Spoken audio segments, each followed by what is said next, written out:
Kepainkera Bilbon jaio zen, mila bederatziehun eta hirurogeita bosteko apirilaren hamarean. Euskal Herriko musikaria da, txikitirari ospitua da.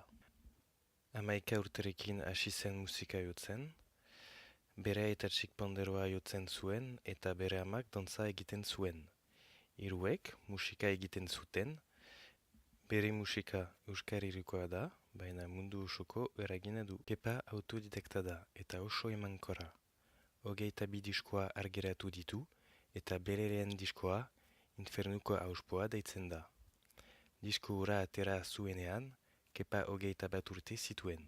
Oso ospetua da eta munduan non nahi eman ditu kontzertuak. Musikarien hitzekin kolaboratu du. Euskal Herrikoekin eta atzerikoekin. Adibidez, Eusko Herrirekin, The Chieftainsekin eta Carlos Nuñezekin lan egin du. 2004an Latin Grammy Award saria eskuratu zuen. Bere musika beti osatzen da beste musikari batzuen ezagutzarekin. Gainera, jendeak mundu osoan egiten du musika eta modu ona da mundua eta besterako kultura ezagutzeko. Euskal musika eta bestelakoak erabiltzen ditu konposatzeko. 2004an abesti bat argiratu zuen, Atletik bihotzez deitzen da, futbol taldearen omenez, zurigoriak bihotzez maite dituelako.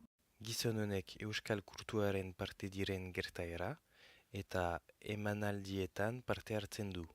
Esaterako, Korikan kontzertua eman zuen eta Espainiako Gerra Zibileko biktimen omenaldi batean parte hartu zuen. Urte honetan, kontzertu asko emango ditu Euskal Herrian eta munduan.